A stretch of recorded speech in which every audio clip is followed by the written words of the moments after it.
Good afternoon, ladies and gentlemen across our beautiful country of Canada, our friends around the world, of which there is less and less every day as Trudeau destroys Canada. Whoops, I got carried away.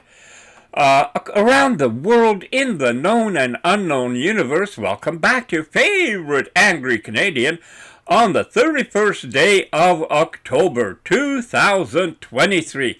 It is Halloween, and man, just now I got a flashback to my first Halloweens in Canada. And I'm here to tell you, it was sweet. I came from Hungary and in the early 60s discovered Halloween, where all you had to do is put on a silly mask or a little costume, and you get a pillowcase and go door to door knocking and screaming, "Trick or treat!" And the whole street was full of kids, and people would come to the door and put a handful of candy in your pillowcase, and then, oh, this was really cool. Then you could go to the next house and get more candy, and then keep repeating it. Wow! And not only candy, but we could possess fireworks, because we were smart enough to realize that you don't throw fireworks at other people. Now, I'm not saying there weren't idiots back then, but slowly they got weeded out. So you didn't throw firecrackers at anyone, shoot fireworks on someone.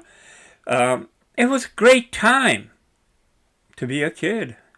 We completely lacked any idea about wokeness. Genders, yeah, two. Boys and girls in the classroom, that's it. Teachers, male and female, that's it. We didn't have a male teacher coming with big prosthetic breasts to teach shop or anything.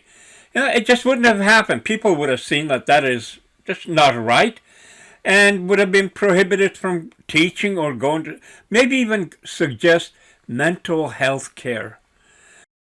And you sure as the hell didn't have misgendering, so like the dude is now a woman and can race in swim meets with the women and go into the women's locker room, and because he identifies as a woman. So shut up, it's a woman. Crazy. Canada, we had a rugby player on the women's team because he's trans.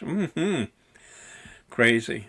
Only crazy thing I know is that Ralphie experiencing snowfall. Holy shit, there's a lot of snow here. What does it smell like? I don't know. Shit, it's on my head. It's on my head. Help, Dad, it's on my head. Get it off. He's coming in to get it off. Well, once again, I gotta tell you, ladies and gentlemen, I really love my little cat, Ralphie. He's now about 15 years old in that neighborhood, and I love him. So, but that's not what I want to talk about. I want to talk about school education and how that's gone down the toilet, where now you got parents going to school board meetings arguing for their kids' education and not indoctrination. In many schools now, kids aren't asking questions.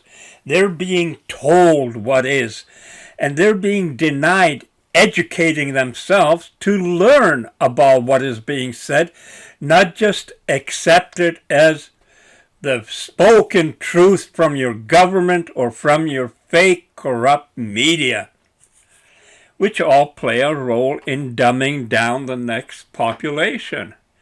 If you got kids in school and they can't tell the difference between a boy and a girl or a man and a woman, then you have real trouble. But what could be even worse than that is if your kids know the difference, but they've learned that in our world, in our education system, you can't say the truth. Your truth. What the fuck is that? I'm sorry.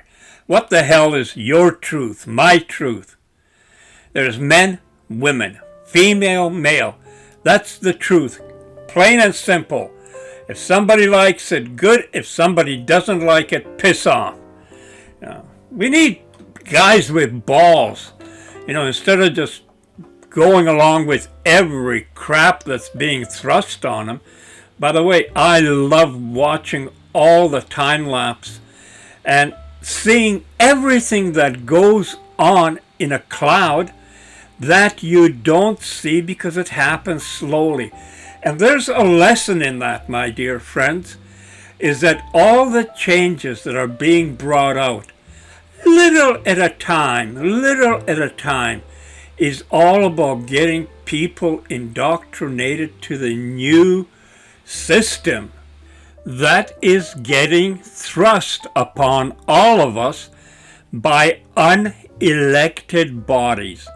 The World Health Organization that is wanting to take over healthcare of most of the countries in the world, most, not all have signed on, Canada has. But the WHO is just one example. We got the World Bank, International Monetary Fund, EU. And all this talk, which I quite often hear about having democracy. How the hell can you have democracy if the people's voice isn't listened to? Please explain that to me. How can democracy operate without people's voices? It's not democracy. You're being told what you can do, what you can't do. It's just a government running your life. Pretty friggin'... Wait, where's the clouds going? Where'd it go? It's getting just blue sky. Our planet, man. It deserves to be saved, but I don't think any of these non-governmental, and for that matter, most Western governmental agencies care about their people, their country. They just care about power and whatever the hell that they seek. They sure the hell aren't going to make the world a better place for you and me. Yeah. All those little black dots you see every once in a while are birds flying through the time lapse. And I think I had it set for 5-second intervals, so you'd only see one flash of it. Our world is changing, and maybe it's time that us old-timers wanted, bring back some of the old, some of the things that have worked for millennia. Appreciation of art. Not throwing paint on famous art or gluing your hands to it. The appreciation of life, of great music written hundreds of years ago. Religion. Yeah, you got to have a little respect for religion, because right now they're taking science. Science has all the answers, science. Yes, you got to trust science. But people have to have something to believe in. We can't believe in our governments anymore. We can't believe in the media anymore. They don't even want us to believe in religion. And that's an open discussion in my world. So, what am I going to be on about now? You're going to see some poetry. They're short ones, but they all have a message. I wish stuff like that was being taught in schools and not friggin' pronouns. Some of you young folks been saying to me, "Hey, Pops, what you mean, what a wonderful world? How about all them wars all over the place? You call them wonderful? And how about hunger and pollution? They ain't so wonderful either. But how about listening to old Pops for a minute? Seems to me it ain't the world that's so bad, but what we are doing to it. And all I'm saying is, see what a wonderful world it would be if only we'd give it a chance. Love, baby, love. That's the secret. Yeah. If lots more of us loved each other, we'd solve lots more problems. And man, this world would be a guesser. That's why old Pops keeps saying, If Tomorrow Starts Without Me, by David Romano. Possibly. When tomorrow starts without me, and I'm not there to see, if the sun should rise and find your eyes all filled with tears for me, I wish so much you wouldn't cry the way you did today, while thinking of the many things we didn't get to say. I know how much you love me, as much as I love you, and each time that you think of me, I know you'll miss me too. But when tomorrow starts without me, please try to understand that an angel came and called my name and took me by the hand and said my place was ready in heaven far above, and that I'd have to leave behind all those I dearly love. But as I turned to walk away, a tear fell from my eye. For all my life I'd always thought I didn't want to die. I had so much to live for, so much left yet to do. It seemed almost impossible that I was leaving you. I thought of all the yesterdays, the good ones and the bad. I thought of all the love we shared and all the fun we had.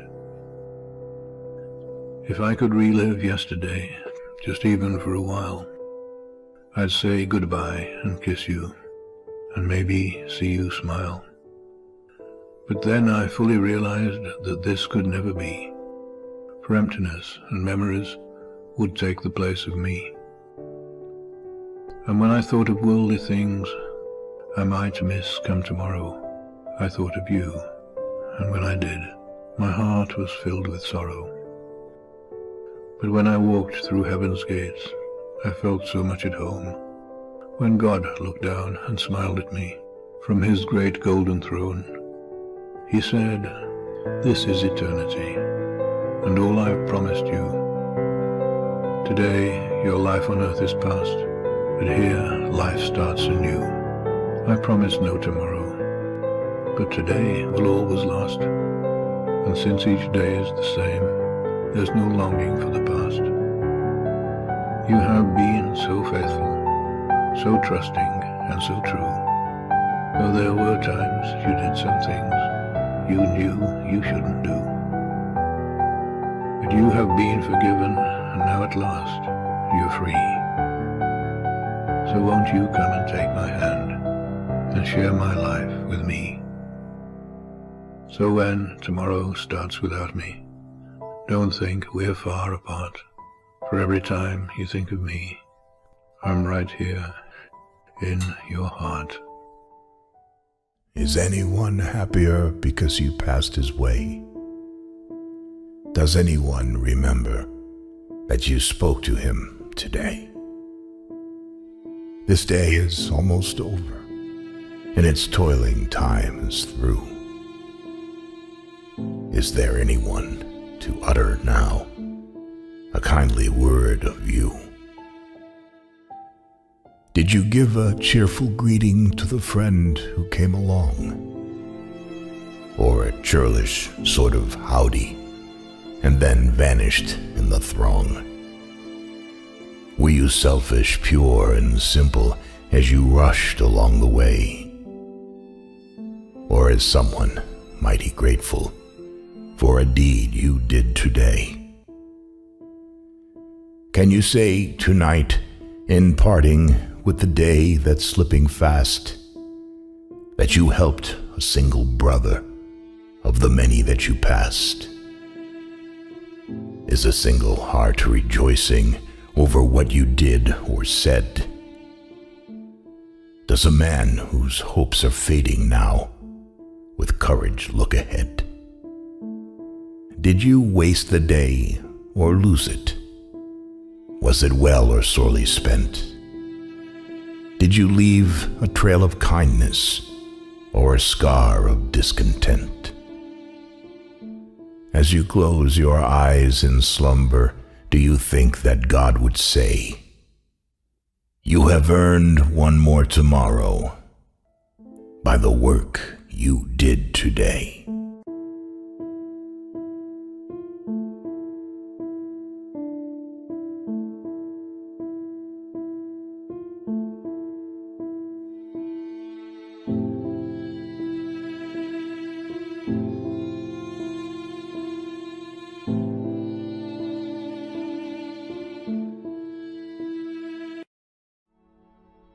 Take this kiss upon the brow, and in parting from you now, thus much let me avow. You are not wrong who deem that my days have been a dream. Yet if hope has flown away in a night or in a day, in a vision or in none, is it therefore the less gone? All that we see or seem is but a dream within a dream. I stand amid the roar of a surf-tormented shore, and I hold within my hand grains of the golden sand. How few, yet how they creep through my fingers to the deep, while I weep.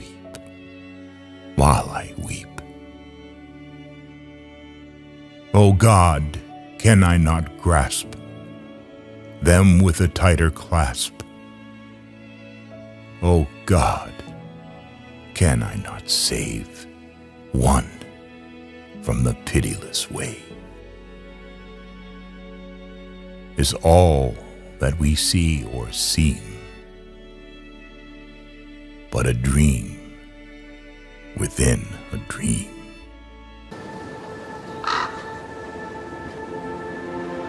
From childhood's hour I have not been as others were. I have not seen as others saw.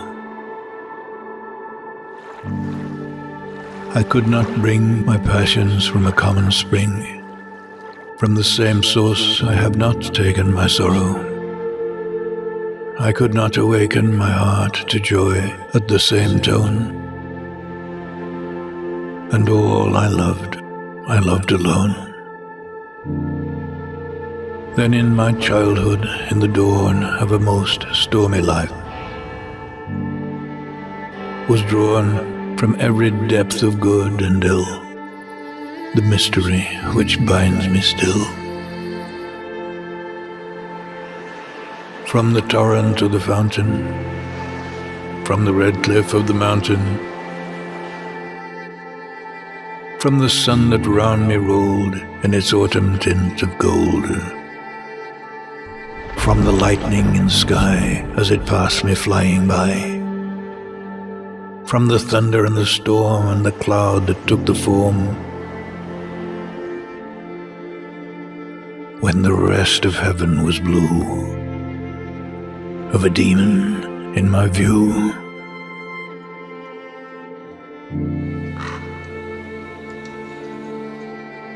Alone by Edgar Allan Poe.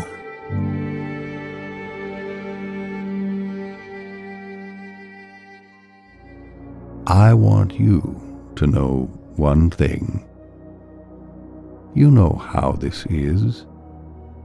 If I look at the crystal moon, at the red branch of the slow autumn at my window, if I touch near the fire the impalpable ash or the wrinkled body of the log, everything carries me to you, as if everything that exists, aromas, light, metals, were little boats that sailed toward those isles of yours that wait for me. Well, now, if little by little you stop loving me, I shall stop loving you little by little. If suddenly you forget me, do not look for me, for I shall already have forgotten you. If you think it long and mad, the wind of banners that passes through my life, and you decide to leave me at the shore of the heart where I have roots, remember that on that day, at that hour, I shall lift my arms, and my roots will set off to seek another land. But if each day, each hour, you feel that you are destined for me with implacable sweetness, if each day a flower climbs up to your lips to seek me, ah, my love, ah, my own, in me all that fire is repeated. In me nothing is extinguished or forgotten. My love feeds on your love, beloved, and as long as you live, it will be in your arms without leaving mine.